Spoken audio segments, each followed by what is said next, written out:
nós começamos a receber inteligência de que garimpeiros brasileiros estavam sendo presos dentro do Brasil pelo exército da Venezuela. Quando isso chegou, alguém olhou e falou: gente, isso é maluquice, né? Não deve estar acontecendo isso, não é possível que isso esteja acontecendo. Bicho, começamos a navegar. Quando deu umas 2h30 da tarde, nós vimos assim que a selva abriu de um lado. Eu falei: porra, tem alguma coisa ali. Paramos e fomos ver o que era. Era uma espécie de uma área de pouso de aeronave, que alguém tirou na motosserra para pousar algum tipo de pequeno avião, alguma coisa assim. Carregaram suas armas, com fuzis que nem os nossos, e nitidamente eles fizeram, carregaram seus fuzis e começaram a apontar para os nossos soldados. Os nossos fuzis já estavam carregados desde a véspera que eu autorizei o pernoite com a arma carregada, tá certo? Eu estava numa situação muito complicada.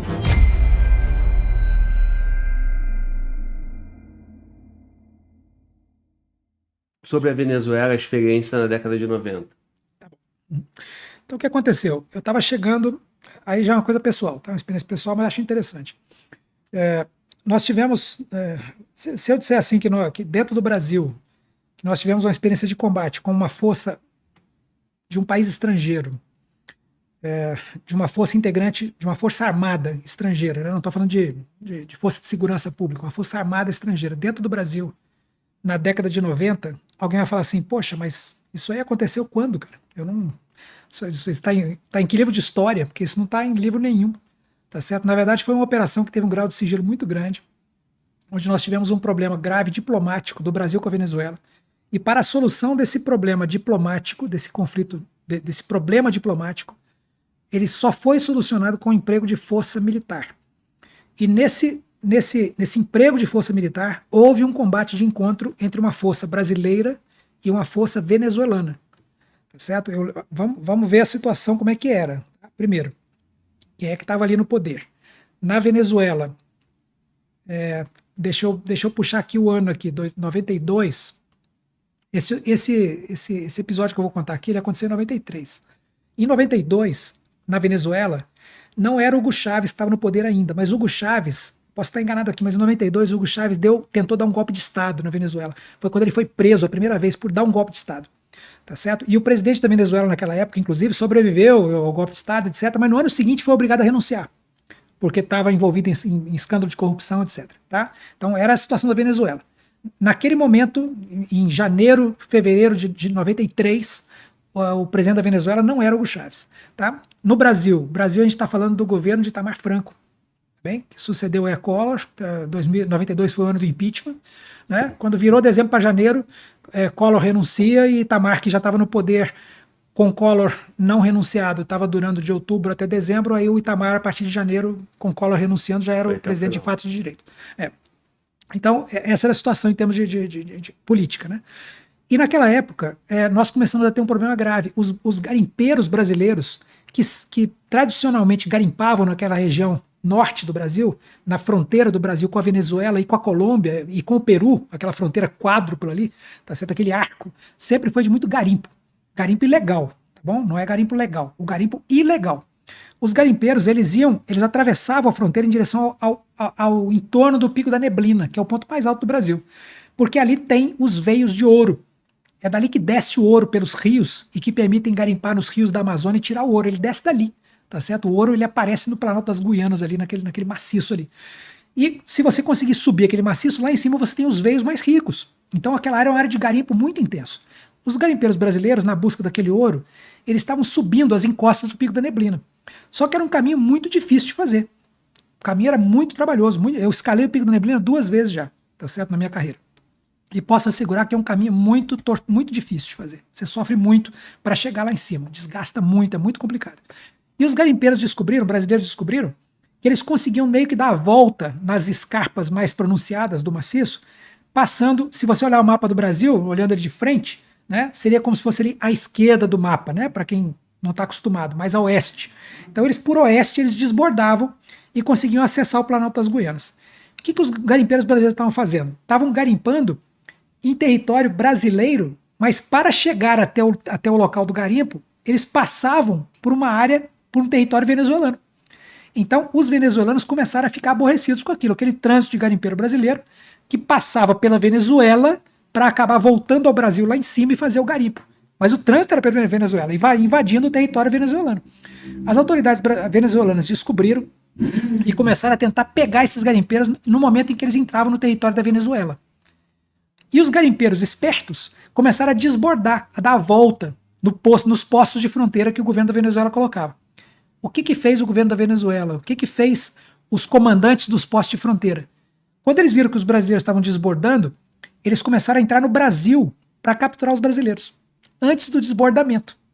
Então começou a ter sinais, nós começamos a receber inteligência de que garimpeiros brasileiros estavam sendo presos dentro do Brasil pelo exército da Venezuela. Quando isso chegou, alguém olhou e falou, gente, isso é maluquice, né? Não deve estar acontecendo isso, não é possível que isso esteja acontecendo. O exército da Venezuela está invadindo o Brasil para capturar brasileiros, certo? É meio assim, né? Mas essa informação chegou. E aí, um belo dia, uma sexta-feira, meados de janeiro de 93, eu estava chegando no Comando de Fronteira Rio Negro, 5º BIS, lá em São Gabriel da Cachoeira. Eu era tenente, estava no último ano de tenente. Daqui a pouco, bicho, pousa um helicóptero do Comando Militar da Amazônia. Dentro do helicóptero, um coronel que era o chefe da 2ª seção do Comando Militar da Amazônia, trazendo uma informação que não podia ser transitada pelo rádio. Reuniu-se com o meu comandante. Meu comandante, eu era o comandante de companhia. Naquela época, o Comando de Fronteira, nós tínhamos só 2 companhias. A Companhia de Fronteira e uma companhia de comando de serviço, que é a parte que faz logística. Tínhamos a Companhia de Fronteira, que cuidava dos pelotões de fronteira, e uma companhia de selva, que era a minha. Tá certo? Então eu tinha assumido o comando da companhia naqueles dias ali. Não tinha nem recebido a carga da companhia ainda. Tava contando lá para ver se tinha lá o número de fuzis e tal. E daqui a pouco me chega o coronel e fala assim, Ridalto, você é comando das Forças Especiais. Bicho, né? O coronel tinha assumido o comando do batalhão na semana anterior, quer dizer, ele também não conhecia nada. O coronel chegou comigo, tá certo? Ele olhou para mim e falou, Ridalto, tá vindo aí o chefe da 2ª seção do Comando da Amazônia, de helicóptero, você fica perto aqui que ele vai pousar e alguma coisa tá acontecendo. Pousa o coronel do Comando da Amazônia, reúne-se com o comandante, chama Ridalto, e ficamos sabendo então que a inteligência tinha levantado este dado que eu acabei de informar aqui. Garimpeiros brasileiros inacreditavelmente pareciam estar sendo presos no Brasil pelo exército da Venezuela dentro do Brasil. A gente falou, gente, não pode ser verdade. O venezuelano não vai fazer essa atrapalhada. Vamos lá ver? E aí o chefe da 2ª seção, o E2 do Comando da Amazônia, falou assim, é isso que vocês têm que fazer. A gente quer que vocês vão lá ver. Tá certo? Vão lá ver. Se isso for verdade, Deus do céu, fotografa, filma, grava, tá certo? Pra gente poder usar, porque os garimpeiros brasileiros estão sendo presos, estão sendo levados para a capital da Venezuela. E estão lá presos nas prisões lá. Se nós descobrirmos que eles foram presos dentro do Brasil, se tiver um indício robusto disso, a gente vai conseguir diplomaticamente manobrar a soltura dos brasileiros. Porque, pô, ninguém vai reter eles lá se eles tiverem sido presos no Brasil. Não há legislação no mundo que ampare o Estado a fazer isso. E aí é sensível por isso, né? Porque gera problema diplomático. Nossa, né? gente! E a escalada disso chega na questão militar. Imagina, né? Só se isso vaza naquela época, tá certo? Ainda mais com o conflito que estava tendo lá, o Chaves tinha dado um golpe de Estado, o bicho estava pegando. Bom, resultado, vamos montar então, vamos fazer uma missão bacana aqui. E o Comando de Fronteira Rio Negro, 5º BIS, ele tinha poucos oficiais naquela época. Tinha uma carência de mão de obra assim pesada ali, tá certo? Tanto é que eu era o comandante da única companhia de fuzileiros operacional e também era o chefe da seção de inteligência. Eu era o S2 da unidade. Então eu tinha inteligência comigo e a companhia comigo, tinha tudo comigo. Bom, chamei um companheiro de turma, que tinha lá o capitão Alcântara na época, tenente Alcântara, que era da minha turma de cavalaria, que comandava a companhia de fronteira. Eu falei, Alcântara, vamos fazer o seguinte, vamos montar 2 patrulhas. Vamos até Maturacá, tá certo? Que fica ali, é o último aglomerado humano antes do Pico da Neblina, né? Maturacá, um pelotão de fronteira. Vamos até Maturacá, cada um de nós sai com uma patrulha. Eu saio para oeste, para esquerda no mapa, e você sai para leste, para direita. Escolha os teus homens, você que conhece o batalhão, e por favor, me indique alguns, porque o Alcântara já estava lá. O Alcântara já estava lá desde o ano anterior. Ele sabia quem era quem, os soldados e tal. Então, Alcântara, escolha os teus para você e me indique alguns, porque eu não conheço ninguém, tá certo? Eu vou na companhia de fuzileiros que eu comando, mas que eu acabei de chegar, e vou lá conversar com o pessoal para tentar levantar, saber quem é que tá lá, para descobrir, peneirar alguns. Aí montamos 2 patrulhas. O Comando Militar da Amazônia falou assim, ó, eu vou te dar 2 helicópteros. 2 helicópteros. Pantera, bacana. A aviação do Exército estava começando. Aí veio mais um Pantera. O do Coronel veio mais um, tá certo? Aí 2 Pantera. Alcântara embarcou num Pantera com o que se conseguiu botar lá dentro, tá certo? Então ele montou uma patrulha com 7 militares e Ridalton entrou no outro Pantera com 7 militares. Eu e mais 6 militares, tá? Os do Alcântara, eu não lembro quem foi com ele. Eu lembro de um só. Porque quando eu cheguei lá, eu vim da AMAN. Eu era instrutor na AMAN. E eu larguei minha função de instrutor na AMAN para servir na fronteira. E, por coincidência, 2 aspirantes que foram meus cadetes do meu pelotão vieram comigo. Entendeu? Eu acho que ficaram sabendo que eu ia e foram voluntários para ir para a fronteira. Então veio o aspirante Cowper e o aspirante Raio. O Cowper, o tempo passou, ele foi coronel, comandou unidade e tal, e o Raio teve uma infelicidade, ele como capitão teve que deixar o exército, porque ele adoeceu, a saúde dele ficou comprometida, ele teve que deixar o serviço ativo. Aí Cowper foi com Alcântara e Raio foi comigo. Então comigo estava Raio, que era o meu subcomandante, o aspirante Raio, aspirante oficial, formado pela AMAN, de infantaria. Estava o sargento Sarmento, segundo sargento recém-promovido, eu acho, Sarmento, que eu garimpei na companhia. Fui lá conversando, falei, eu quero um guerreiro de selva. Pô, eu não sou guerreiro de selva, vou pra selva, eu quero um guerreiro de selva comigo. O Raio não era também, o Raio era aspirante, naquela época o aspirante chegava sem curso nenhum. Sim. Falei, eu quero um guerreiro de selva. Aí falei, gente, me indica aí um guerreiro de selva macho, eu quero aquele cara que come o bicho sem cozinhar. Aí, não, Sarmento. Falei, beleza, veio o Sarmento para participar. Então eram 2 oficiais, eu e o Raio, Sarmento de graduado e 4 soldados. Porque era o que cabia no helicóptero e era o que ia caber na voadeira, que era o barquinho que a gente ganha lá, aquele barco regional, o botezinho a gente chama de voadeira. É um bote, não é um bote, né? É um barco de alumínio, tá certo? Que vai com motor de popa. E ele meio que voa mesmo, porque aquele motor, quando você liga ele, o barco quase decola. Aí, então, nós planejamos 7, podia ser mais, por que não era 15, 20? Porque não cabia na voadeira, não cabia no helicóptero. Então, a restrição era de meios. Era o que tinha. E outra, a patrulha não podia demorar muito. Gente, tinha que resolver essa parada daqui a 2 dias, não podia ficar enrolando, não. Então, montamos as patrulhas. Na minha tinha, além de eu, Raio e Sarmento, tinha um soldado chamado De Paula. Bicho, o cara era bom. O cara era bom purinho, bicho. O cara, eu não sabia. Eu fui conhecer ele ali. O cara já tinha escalado o Pico da Neblina 2 vezes antes de qualquer militar ter escalado. O cara era foda mesmo. O cara foi acompanhando. Local. Ele era mineiro. Ele era mineiro, mas ele foi um daqueles que foi para a fronteira para poder fazer aquela jogada de estabilizar. Manja, que ele ia para lá, ficava um tempo, estabilizava. Sim. Então ele foi para lá, mineirão. Tal. Mas o cara era bom purinho mesmo, cara. Já tinha acompanhado expedições geológicas para colocar os marcos de fronteira, por isso que ele tinha escalado. Entendeu? De Paula, beleza, esse aqui é meu. Peguei um outro mineiro chamado Portes, um cara que eu achei desmanivrado, foi no papo ali, falei, pô, esse cara acho que dá um cara bom, Portes, um cara bacana, desmanivrado, bom, mineirão também. E disso aí que o senhor tá falando, eu tô lembrando do Forças Especiais, né? Não. Que vai recrutando e vai pegando aqueles que vão fazer. Bicho, o Alcântara, quando montou a patrulha, trouxe os nomes pra mim ver, cara, pra ver se tava tudo certo. Montamos junto. E aí foi montando. Foi montando. O time. Aí eu falei assim, preciso de um cara, pô, que ajude a controlar, não sei o que, preciso de um cara bom de orientação e bom de comunicações. Aí eu fui achar um comunicante, um soldado também, Miguel, porque esse eu sabia quem era. Esse serviu no batalhão de forças especiais, era um soldado de comandos. Eu falei, porra, o cara é comandos, bicho, comandos. Só tinha eu e ele de comandos lá, não tinha mais ninguém. Aí trouxe o Miguel, tá, paraquedista, comandos, beleza, Miguelzão, pô, se não souber ligar um rato, é errado, o cara é comandos. Trouxe o Miguel. Aí eu falei assim, agora só falta o piloto do bote, porque se precisar eu piloto, mas porra, eu com a minha vasta experiência de acabar de chegar na selva, eu capaz de quebrar o motor, não consegui tirar o barco do lugar.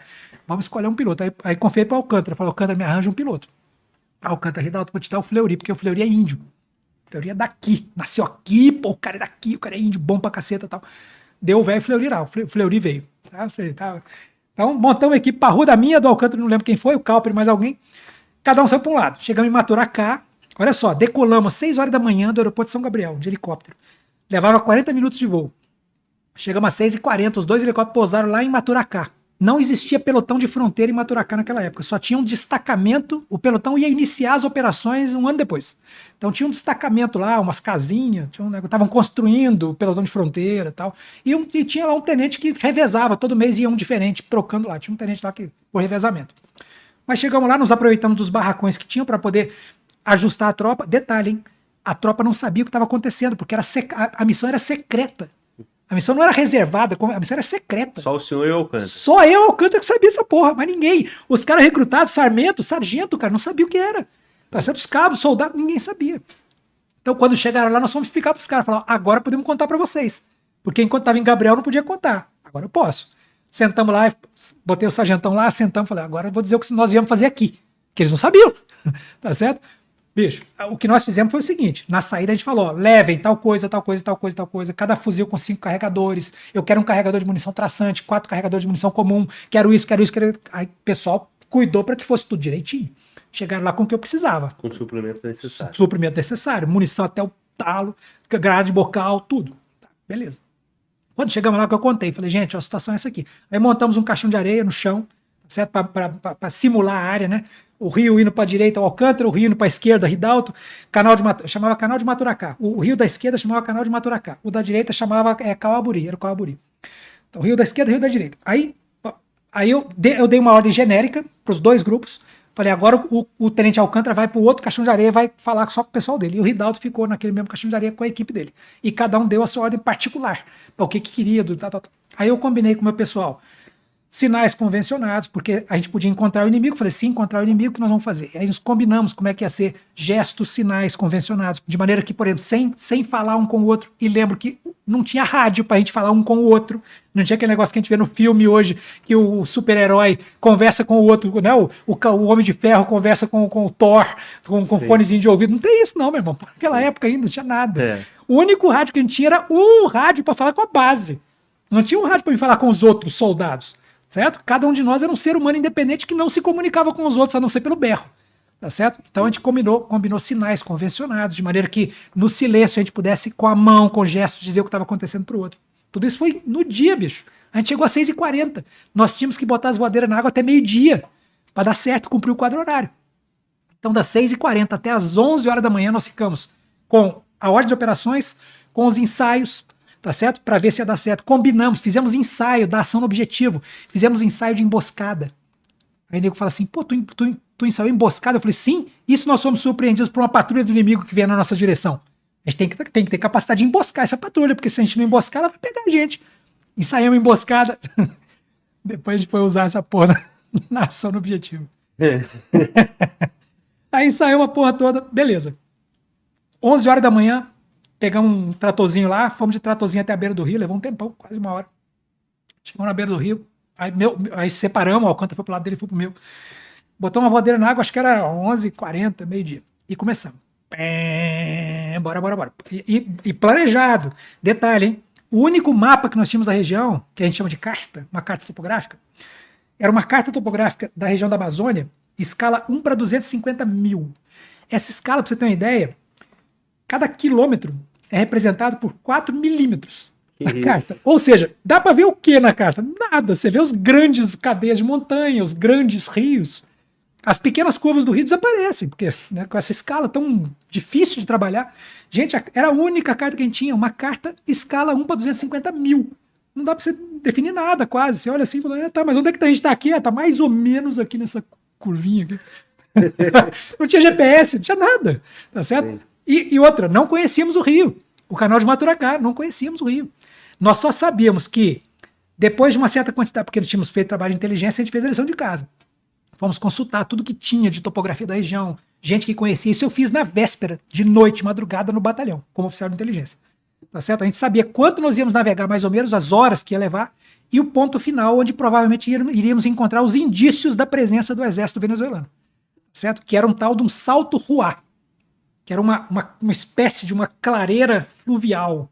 Na verdade, era um ponto onde o rio fazia uma pequena cachoeira e depois abria uma espécie de lago.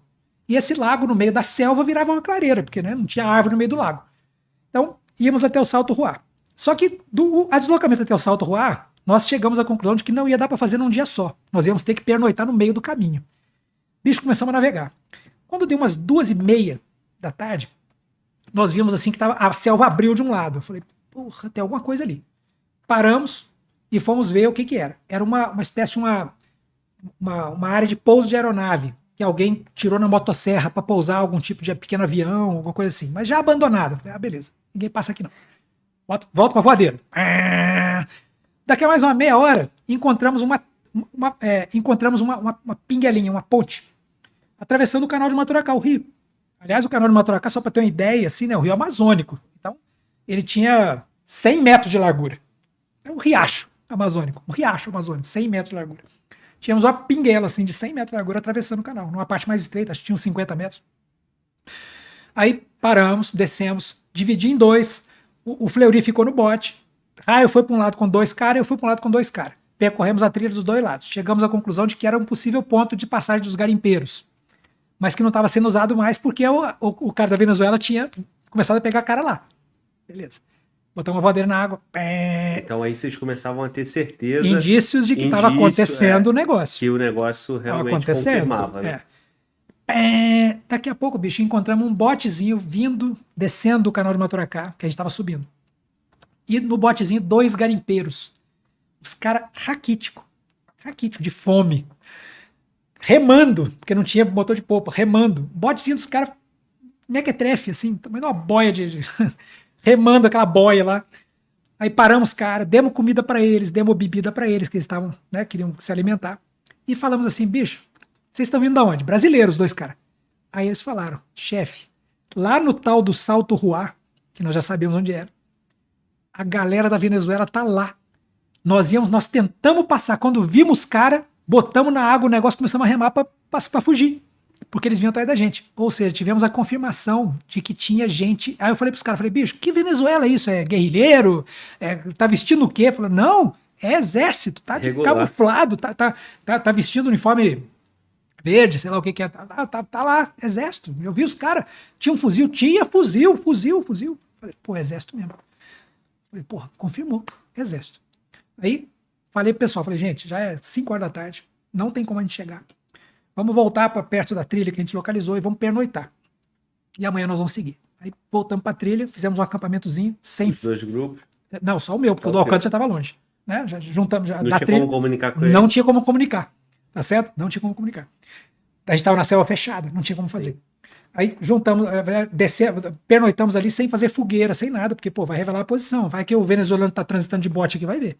Então, nos camuflamos dentro da selva, né? Não acendemos fogo nem nada, pernoitamos ali, de manhã cedo acordamos de madrugada, fizemos a camuflagem individual, tá certo? Pintamos a cara, que a gente tinha levado equipamento de camuflagem, tá certo? Para poder na selva, poder não ser visto.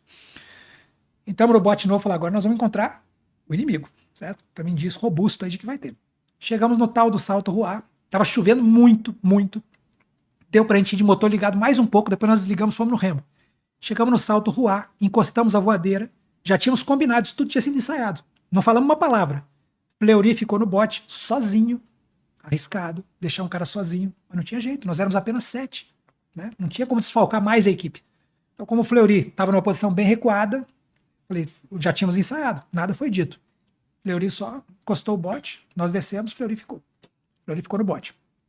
E eu e os outros 5, o Sarmento e os outros soldados, fomos na direção do suposto inimigo. Né? Rapaz, chegou num ponto que nós encontramos um marco de fronteira. Eu falei, beleza, isso é o que eu preciso, porque o marco de fronteira vai dar a certeza de que nós, por engano, naquela carta de 1 para 250 mil, de que nós não invadimos a Venezuela. Porque vai que eu, por engano, invado a Venezuela. Aí o feitiço vira contra o feiticeiro. O exército brasileiro não tem entrado na Venezuela. Imagina que vergonha a gente ser visto lá. Encontramos o marco, que a gente sabia que existia, tinha um indício, alguém tinha dito que existia um marco ali. Achamos o marco. Quando chegamos no marco, também não dissemos nada um para o outro, já era combinado, foi ensaiado isso. Eu fiz um sinal convencionado para o Raio.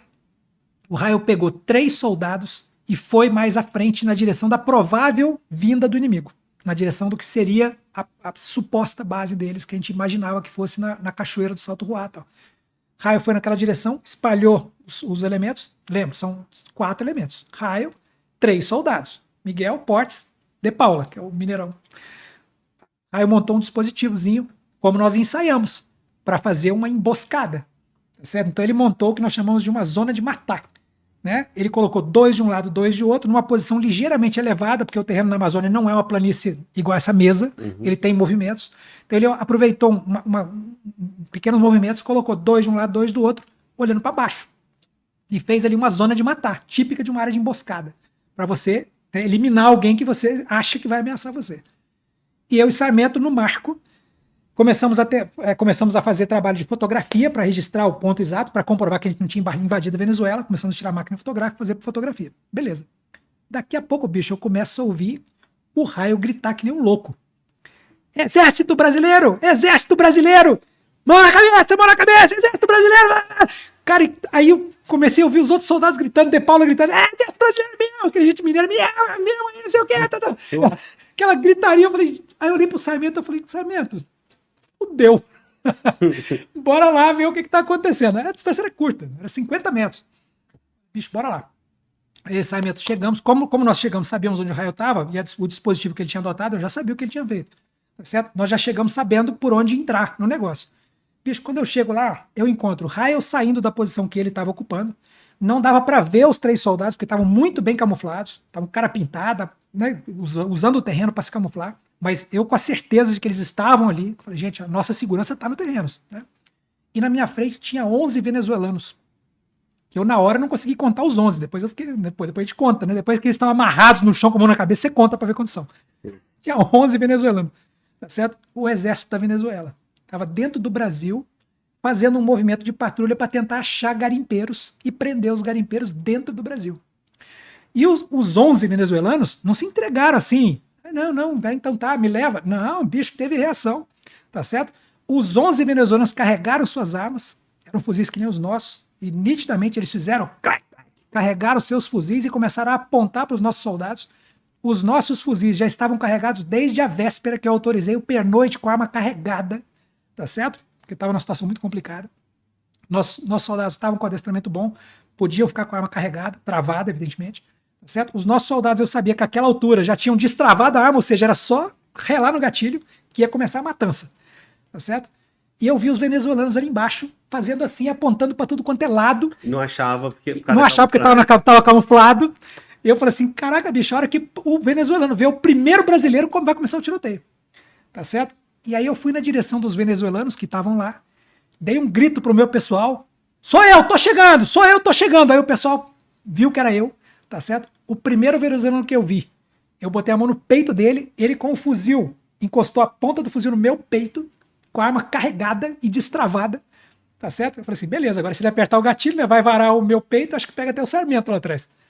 Eu peguei o fuzil com as 2 mãos e baixei o fuzil dele. E falei, senta aí.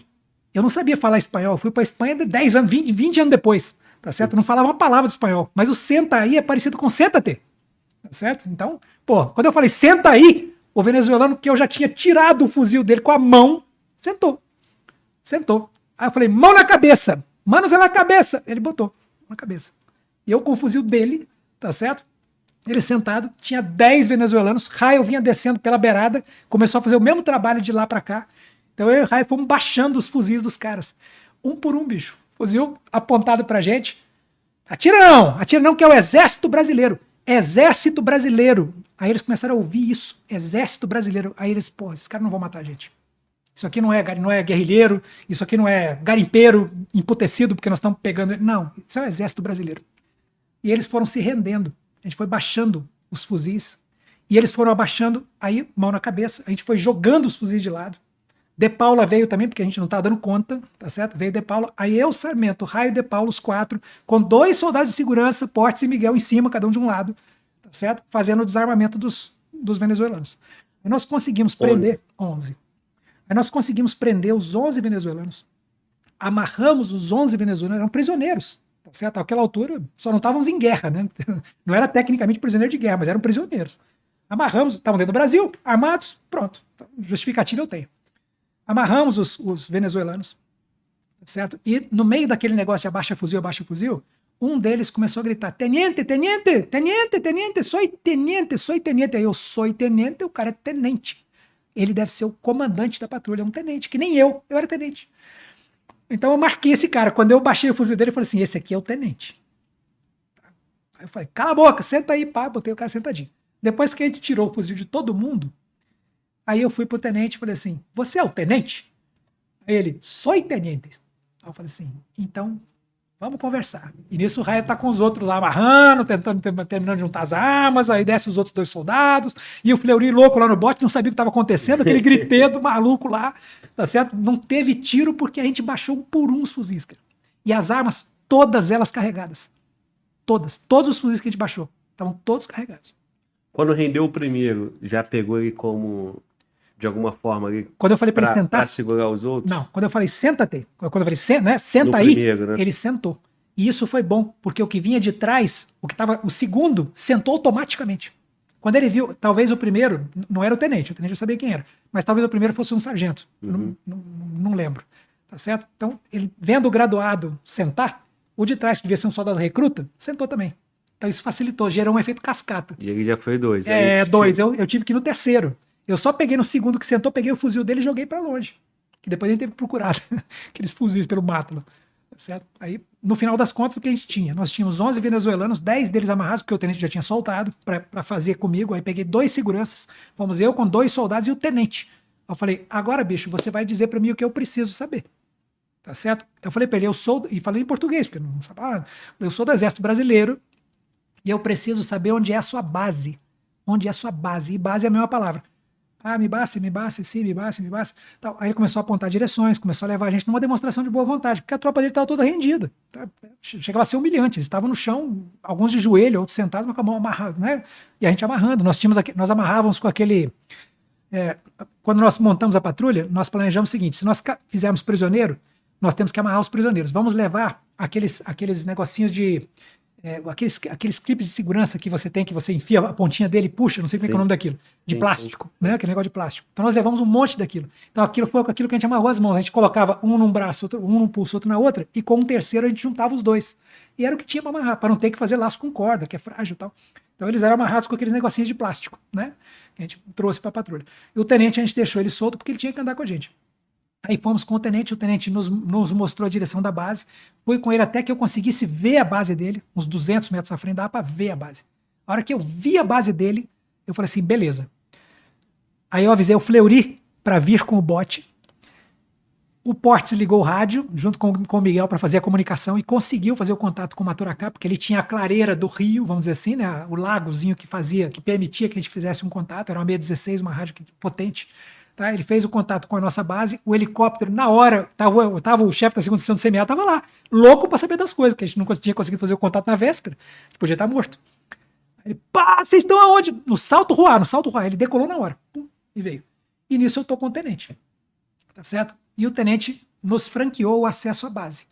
Ele falou assim, eu levo vocês na minha base. Eu sou o comandante da base, eu sou o mais antigo. Eu falei assim, beleza, então assim dá para fazer a jogada.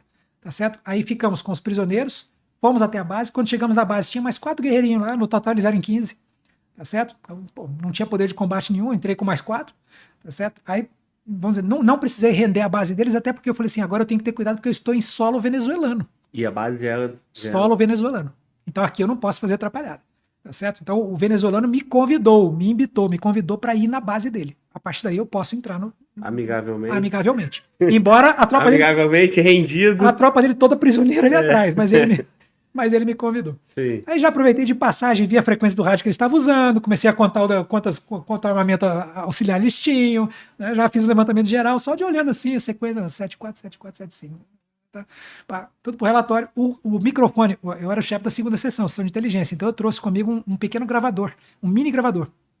Desde que o tenente começou a falar, o que eu fiz? Apertei, e eu tinha a conversa dele gravada todinha na fita, só tive que trocar a fita. Excelente. E ele contando que já tinha entrado no Brasil várias vezes, que já tinha pegamos o garimpeiro brasileiro no Brasil, mas não tinha outro jeito, porque senão eles iam dar a volta, e ele contando a história toda. Beleza, daqui a pouco chega o nosso helicóptero, com o coronel da segunda seção. Coronel Ridaldo, o que aconteceu? Eu falei, coronel, tive que prender todo mundo. Prendi todo mundo. Mas agora é o seguinte, vou dar a dica pro senhor, nós vamos soltar, porque já estamos em franca camaradagem. Tá certo? O senhor quer fazer o quê? Levar os venezuelanos prisioneiros para o Brasil? Se o senhor quiser, é cara fraco, mas... Ele falou, não, vamos, pode liberar. Eu assumo a responsabilidade, pode liberar o pessoal. Aí os venezuelanos foram soltos depois desse combate de encontro que teve, que só não morreu todo mundo porque o raio gritou Exército Brasileiro, porque a opção dele era dar tiro em todo mundo. Tá certo? E porque a gente conseguiu render eles baixando os fuzis.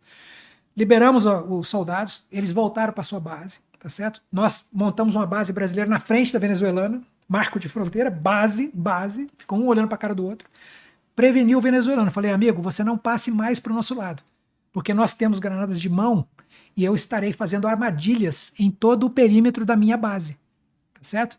E você pode tropeçar numa armadilha e vai morrer todo mundo. Então você não venha mais para o Brasil, porque o terreno brasileiro estará armadilhado. Ele entendeu, tá certo? Mostrei a granada de mão, armadilha, certo? E você vai tropeçar e vai morrer. Você poder. Aí botamos umas 20 granadas de mão espalhadas com fios ligando nas árvores e tudo para fazer o sistema de armadilha, mapeamos aquilo, porque a gente precisa andar, né? Tá certo? Mapeamos aquilo, montamos a base e passamos a noite. Aí começamos a observar o procedimento dele.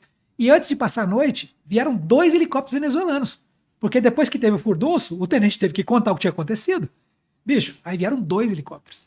Veio primeiro um grande que não conseguiu pousar porque era grande demais. Tá certo? Só se ele pousasse no meio do lago. E aí ia afundar. E depois veio um outro menor que pousou. Tinha um major. Aí eu, aproveitando, tá certo? Chamei o tenente, tá? Posso falar com o major? Aí o major veio até o marco, até a fronteira, e a gente, cada um do seu lado, batemos um papo que eu gravei também, onde o major também assumiu que entrou no espaço aéreo brasileiro várias vezes, que precisou fazer verificação por cima do espaço aéreo brasileiro, beleza. Quando nós voltamos, aí eu avisei ao coronel que eu tinha todos esses relatos. O coronel falou: Ridalto, tua patrulha fica sozinha aí? Eu falei: fica. O raio tem plena capacidade de manter a patrulha e tal. Então eu vou exfiltrar você, não agora de noite, amanhã de manhã eu vou te exfiltrar para você trazer os indícios que você conseguiu. Fotografias, fitas e tal. Aí veio o helicóptero de novo, trazendo pão para nós, que para os venezuelanos foi assim, coisa assim, parecia que estava trazendo manjar dos deuses, porque eles estavam lá não sei quantas semanas, que não tinha comida nenhuma, mas só tinha o que eles caçavam na selva e umas latas que eles tinham guardado lá. E o brasileiro, o helicóptero, e isso aconteceu nos dias subsequentes, trazia pão fresco. Chegava o cheiro do pão. Eu acho que o cheiro entrava 10 quilômetros na selva. Até os garimpeiros brasileiros sentiam o cheiro do pão, que era feito lá em Maturacá. Trazia um pão fresco pra gente. Aí os venezuelanos ficaram assim, porra. Cara, chegou num ponto, porque nós ficamos uns dias lá.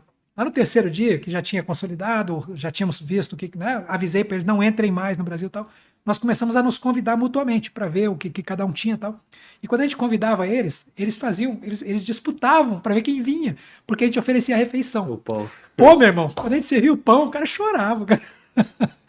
Cara, meu Deus, pão!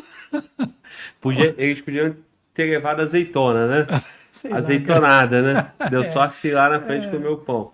Aí, resultado da brincadeira, tá certo? Vamos lá pro resultado. Depois desse combate-encontro, onde na verdade eles não demonstraram muita capacidade, não, né? Foram rápido, foram aprisionados com relativa facilidade, né? Surpreendente facilidade. Com os indícios que nós conseguimos, as fitas e mais as fotografias, passados alguns dias, pousou em São Gabriel da Cachoeira um Hércules que a Força Aérea Brasileira mandou até Caracas para trazer todos os garimpeiros que tinham sido aprisionados. Então, o viés diplomático eu já não consegui acompanhar, mas eu sei que o avião da Força Aérea Brasileira pousou em São Gabriel, quando eu já tinha retornado para a cidade, do qual desembarcaram todos os garimpeiros que estavam presos em Caracas. Ou seja, a nossa ação possivelmente foi decisiva para resultar na liberação dos brasileiros.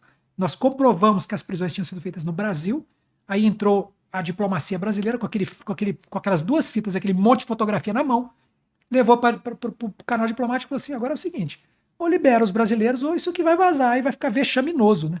Que além de tudo, vocês foram capturados, né? E aí liberaram todos os brasileiros, acho que uns 20 ou 30 brasileiros pousaram no Hércules, lá em São Gabriel da Cachoeira, e contaram que estavam presos lá em Caracas, papapá. É bacana. Sensacional, cara. Que relato. Teve um combate de encontro, cara. Meu irmão, e ali também muita maturidade da nossa tropa, né? Muito. Porque, para quem tá assistindo, quem assistiu esse relato até aqui, vocês estavam camuflados. Dois combatentes brasileiros facilmente acabava com os 11 ali. Facilmente. Né? Não, todos seriam mortos, todos eles. Tá certo? Nós estávamos, cada homem brasileiro tinha 5 carregadores de munição, tinha 100 tiros de 7.62 no seu fuzil. Tá certo? Tinha as pistolas ainda, que todos estavam com pistolas. Tá certo? Então nós tínhamos ali um poder de fogo ali de mais de 700 possíveis disparos a serem feitos para eliminar 11 pessoas. Certamente todos teriam falecido. E bem posicionado, pensado, estratégico. Não. Ensaiado, nós ensaiamos, né? Isso aí. Os pontos ali. Sabemos. Tanto foi assim que o senhor chegou sem ser percebido, camuflado, e tomou, desarmou o cara, rendeu o cara. Foi assim. A ponto de render. Foi uma operação de mega sucesso por ter evitado tudo isso, né? Foi. Depois nós fomos muito elogiados. Inclusive, na minha folha de alterações consta o registro dessa ação, que é um documento sigiloso, mas ele consta como elogio individual, não é consignado a mim pelo comandante Aliás, o meu elogio foi consignado pelo comandante militar da Amazônia. Não foi nem pelo meu comandante de batalhão, nem pelo comandante da brigada. Então, o elogio que consta nas minhas alterações veio do general 4 estrelas, comandante militar da Amazônia, que fez pessoalmente o elogio em uma página nas minhas alterações, narrando a ação e consignando o elogio. Esse elogio, inclusive, foi base depois para um estudo que acabou, alguns meses depois, o Exército Brasileiro resolveu conceder para mim e para o aspirante Raio as medalhas do Pacificador com Palma. Essa medalha do Pacificador com Palma, ela é uma raridade. Ela é uma raridade. O Brasil tem apenas uma medalha de guerra, que é de combate, de sacrifício em combate, ferimento em combate, que é a medalha Sangue do Brasil. Essa medalha não é concedida em tempo de paz. Tá certo? Em tempo de paz, a medalha mais próxima disso chama-se medalha do Pacificador com Palma. A medalha do Pacificador muita gente tem. Com Palma, você tem que ter participado de uma missão com risco real de vida. Então essa é a diferença. Então, por essa ação do combate-encontro, e pelo fato de nós termos desarmado e termos evitado as mortes, tá certo? Eu e o Raio ganhamos a medalha do Pacificador com Palma.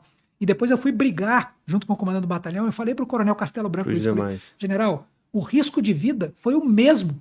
Não importa se o soldado Portes ficou camuflado no meio do mato. Se tivesse um tiroteio ali, podia ter sido atingido.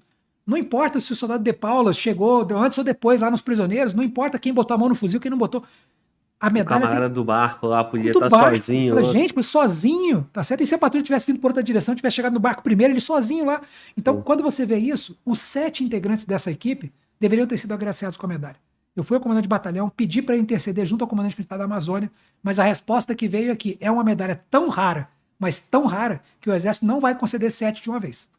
Vai fornecer para os oficiais. O sargento Sarmento, pô, é uma medalha tão diferenciada que na escala de medalhas, vamos dizer assim, ela dá uma quantidade de pontos que alavanca o camarada nas promoções, certo? Para um oficial, a promoção chega mais cedo ou mais tarde. Para um sargento, ela pode demorar muito, porque ele não tem os pontos.